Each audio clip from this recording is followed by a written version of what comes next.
So friends, let's see this delicious and healthy recipe of Ghevdyachi Bhaji. Now I'm going to show you how to clean it. So you have to take off the tips as I'll show you, and you will see this string kind of thing coming off. So do that at both ends. So don't wash the Ghevda first. First we're going to clean it. Now just pop it open like this, like you would with a green pea or matar. Check the beans inside. If they are soft or if they look rotten, then just get rid of them, and then just tear the with your fingers, just tear the gouda into these small pieces like this. Now you may encounter strings more than once, so that's why it's preferable to do it by hand rather than using the knife. So do get rid of the strings, do otherwise when you're eating the vegetable, it will really create havoc. So check for the inside that the beans are good inside. And yes, friends, you do encounter a little bit of you know uh, vegetable worms inside. So get rid of those also. I'll show you after when I finish cleaning. I'll just show you what you should not be using and what you should get rid of. So then with your hands, just stir it, because every time you might get the string or you might not get the string.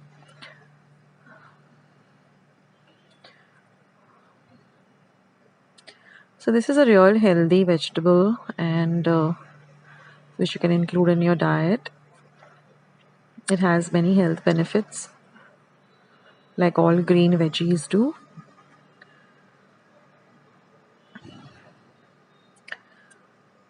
So while I was cleaning, the ones over here luckily were all very good, but I just had about two or three which had a little bit of rotten beans inside. Some of them did have vegetable worms, about just one or two, so I had to throw those out. But I will show you what you should get rid of.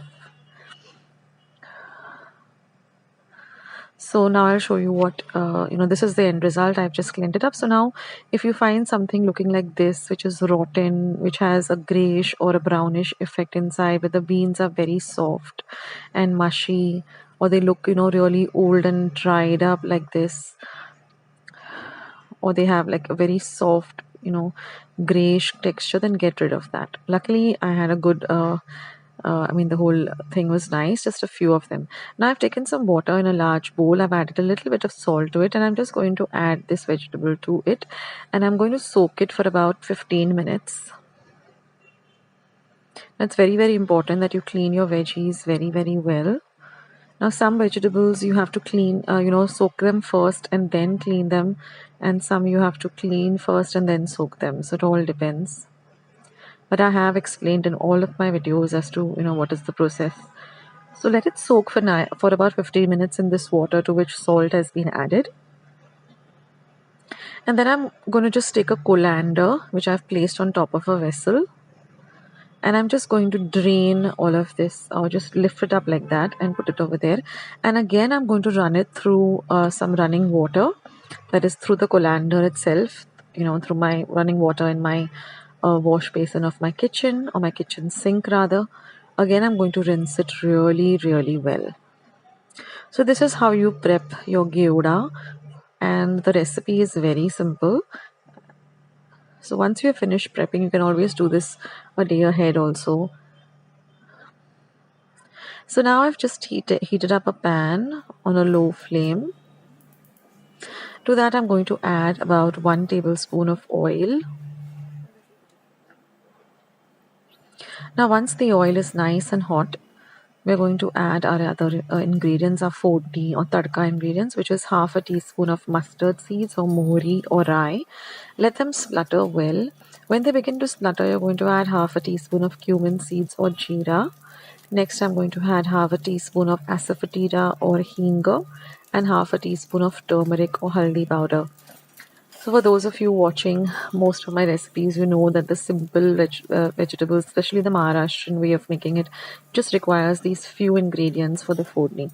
So now mix everything really well in the oil, and you're going to add your cleaned up gouda to it, or flat beans, and you're going to mix everything really, really well together.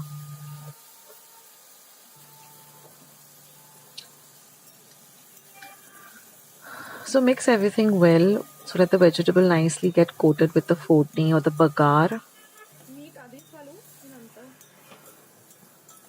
Now this vegetable can be had with some puris or chapatis or some dal, rice. I mean anything. It's just a an accompaniment to any nice meal. And now what we're going to do is we're going to cover it with a lid and we're going to put a little bit of water to the lid.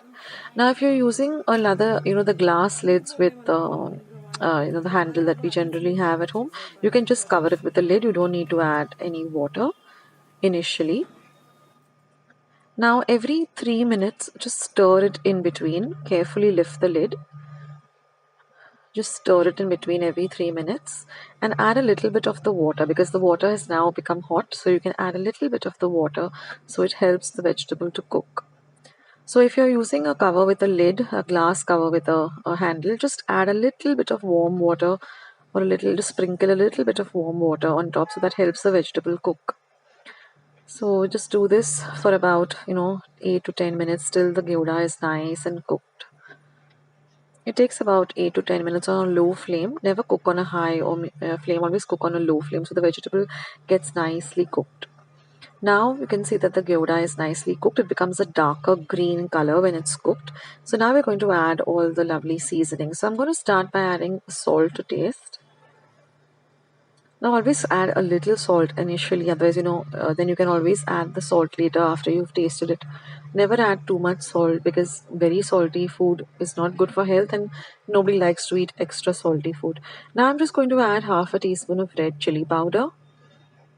Then I'm going to add 1 teaspoon of goda masala or kala masala. I have my homemade goda masala recipe. I'll leave it in the link below.